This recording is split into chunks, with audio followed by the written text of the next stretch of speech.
Welcome back to By the Bookshelf. Glad you can join me this evening.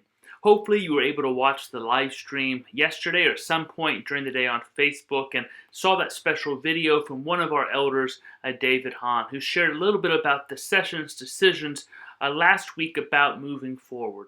If you haven't had a chance to watch that, I believe you can watch it on Facebook now. We posted it there. Also, we sent out a letter today, so you should receive it in the next day or two. A copy of that letter will be in this week's e-news as well. And it just lays out what the session is thinking going forward. And to summarize real quick, I don't want to redo everything that David spoke about or what's in the letter. But basically, we are staying the course for the next month. There's so many wild cards right now with the virus and everything else, especially because of school starting. The session thought it was wisest to just stay the course, see what happens. There have been places where school is opening and things are going well. And there are places where school is open and they've had to shut it back down pretty quickly. We don't know what it's going to be like here. And so instead of starting and stopping real quick again, we want to continue that slow build to having more in-person gatherings. We know it's been a long time since we've gathered inside the sanctuary, but we have started doing more, and it's been great to see so many of you at our outdoor worship services or when we did here in this place. A few small groups are meeting outside like a Shaw Ministry and things like that. We want to continue those things in September and expand a little bit within the parameter session as already said of trying to keep things outdoor, groups of 25 or less. So a couple of the things we're doing small group wise. We hope children's ministry is going to start having small groups by age level, meet once a month here in September so the kids can kind of get to know each other as we maybe start digital Sunday school for them in October or perhaps more in-person stuff. But just a time of fellowship for each grade level. Youth groups going to try to do some small group gatherings like affinity groups, maybe by grade level or interest, just different opportunities for small groups to gather together. We'll also continue our outdoor worship services that can be more than that 25 because it's outside. We're keeping that at a cap of 80, and we haven't hit that cap yet. I think the most we've had is 60. We're expanding that, though, because of the survey. We saw that a lot of people, the majority, like Tuesday, but some prefer Saturday, and some want to come to an outdoor service, but neither of those days is going to work. So we're going to try a couple of new things. So we're going to do a few Tuesday services in September.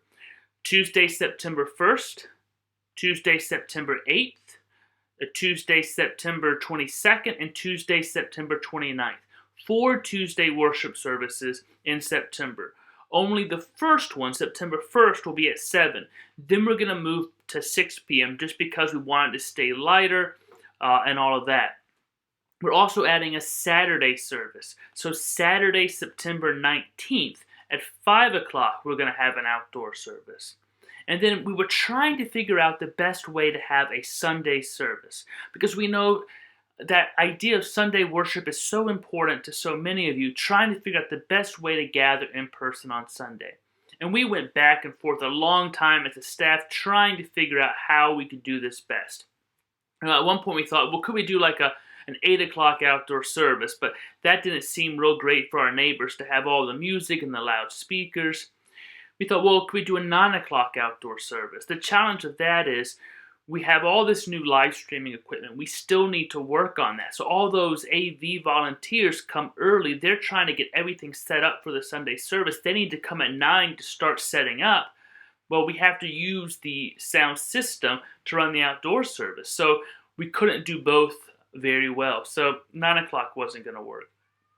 Even doing something later, like at 4 o'clock or something, we thought about, but that requires people to come back. We have limited amount of technological people that can come back. It's a long day for that AV team. We want to think about them because really that small group has been, keeping worship alive. We don't want to overtax them.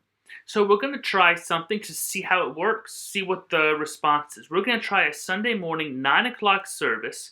It's going to be a service of peace, healing, and wholeness. Well, there's been so much just stress, anxiety, loss, worry during all this coronavirus time. We're going to have a prayer service focused on that. So it'll be a shorter service, about 30 minutes in the courtyard, kind of around the font, still trying to socially distance. So bring a chair. Some can kind of sit on those benches around the font. We still want to be 6 feet apart. We'll have a couple kind of peaceful songs. We'll have some liturgies of prayer, a short meditation. It's really a time of centering on praying for healing, for wholeness in the midst of this, for the anxieties that have been caused with wondering what we're going to do about school, about jobs, about seeing our families. There's been so much worry and anxiety. So this is a service to really focus on that. So that'll be at 9 o'clock on Sunday, September 13th. And we'll see how that format works. We're going to have just a portable sound system, a little amp for the piano. It's going to be simple. But for those who really just long to have that worship experience with others on Sunday, you can sign up to attend. We're going to cap that at far less than 80 because it's going to be in a smaller area, a smaller sound system. We'll probably cap that at around 30. So if you want to sign up, I recommend doing that early. And again, if we get all 30 people signed up, we might then even schedule another one on a Sunday morning in September. That'll be our first one on the 13th. We'll see what the response is, how it works with the portable sound system. If it's a good response and people want to come, we can always offer another one. So we'll have the Tuesday services. We'll have one Saturday service. We'll have at least one Sunday morning service. All of that kind of still trying to ramp things up, get more opportunities for people to be together. We're having Sunday school again. We just had our first one yesterday. I know it was on Zoom, but it can't be a beginning of the year without Buzz coming and teaching a class. In September, we'll have some more opportunities. We'll have some pre-recorded lessons and maybe even some small group gatherings, seeing what people are interested in. Would people be interested in coming outside on a Sunday morning or a Sunday afternoon for a small Bible study? If you would, or during the week, please reach out to me. Let me know if that's something you'd be interested in. And one of the other big things we discussed a lot is Dairy Discovery Days. David talked a little bit about it on Sunday. We'll have more information in the letter. That was probably one of the toughest decisions. As we have this school in the church, it's not just a school using the church, it's part of our mission and ministry together. It's a part of the mission of the church. And so we wanted to fit within the parameters we have, but also realizing it has a slightly different function, different kind of parameters around it already. And so right now they decided to go ahead and prepare for them beginning on September 21st for their older kids, the 4-year-old class, and October 5th for the 3-year-old class. That staggered start kind of helps us see all the safety protocols working. How is this going to work? If they come in and we say this is just not possible, the DDD board thinks it will be, but it allows that buffer zone that if it's not, we're just pulling one class back. Also, as David said, it's hard to start something else. We want to keep preparing for it to start because it's easier just to pull the plug and say we can stop than suddenly turn the switch on and say let's start everything up again. Session still has an opportunity anytime before the 21st and especially on the 16th, that September session meeting, to look at everything and say, you know what, let's wait for both classes till October 5th. Let's just push it back a little bit more. There's some interesting things happening in the area. We see some cases rising. Or it might be, wow, school has gone off without a hitch so far. Cases still go down. I think now is the time to start. It gives us some time, but it also allows DDD to prepare to start. But we can always shut it down at any time. Our hope is that DDD is going to start. That's going to work well. We're going to start having more and more in-person gatherings in October, hopefully more stuff in the building. That's the hope. Is that a guarantee? No. We're going to see what happens. We're going to continue to go slowly and move things back. So if we have to pull back again, it isn't a sudden the carpet's pulled out from under us. We were so ready to do something so big and then we can't. We're going to keep moving forward in slow increments as we have been. So I hope you can come to these outdoor services. We're having a kind of a blessing of the devices here coming up with kids and even adults can come through a drive-through, have your iPad, your laptop, your book bag blessed, get a sticker, also an icy pop. It'll be kind of a drive-through fun celebration as we begin the new school year. Things like this are going to keep happening where we can be together in those safe ways. And we'll keep doing live stream worship because, again, in that survey, the vast majority of you said you want to continue to do Sunday live stream service. And with our new tech, that's going to get better and better as we go. So we're looking forward to new ways to expand on that. And we're continuing to try to find new ways to connect people in person. Now, if you read the letter and you have some questions, feel free to reach out to me. Feel free to reach out to a member of the task force. There's Peter Gowron, David Hahn, Jen Hosenfeld, Gary Chubb, Greg Harris, Sue George, myself, Marie Buffalo, Pastor Pam, Dan, Grant. Any of these people you can share your thoughts with. And we know no one's going to be 100% happy with any decision the church makes. Is that ever the case about anything? I don't think so, probably not. We're trying to look at what the survey said, what people in the church are comfortable with, what we're hearing from experts, the denomination, all of this stuff, taking a measured approach. These are tough decisions that none of us thought we were going to make. There was no class in seminary called Guiding a Church Through a Pandemic. We didn't have that. We didn't even have leading a church through any kind of crisis or challenge. They probably should have some course like that, but they do not.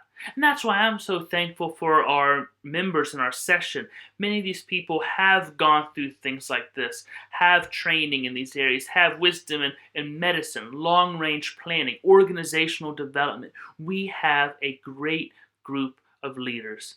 And while we aren't always 100% exactly on the same page, they respect each other. We come to consensus decisions, and we know we can trust each other moving forward. And having those diverse opinions, that's what's been so helpful, because people are seeing each other's blind spots, saying, well, have you thought about this? Well, actually, no, and they bring up really good points. We have a dynamic team working together to lead this church.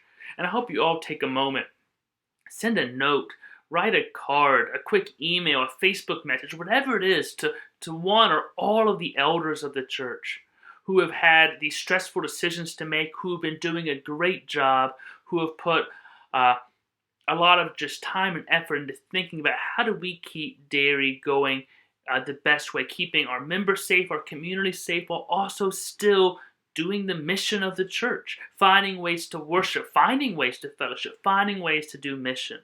So thank an elder, because they really have borne a lot of the burden of these decisions. And they're going to hear about it positive and negative, because people, of course, in the congregation are going to have differences of opinions on this.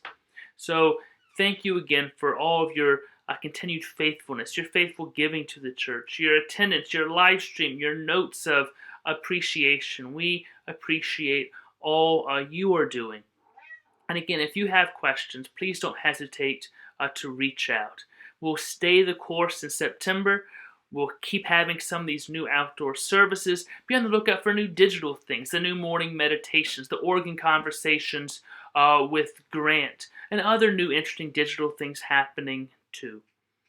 And as always, God be with you until we meet again.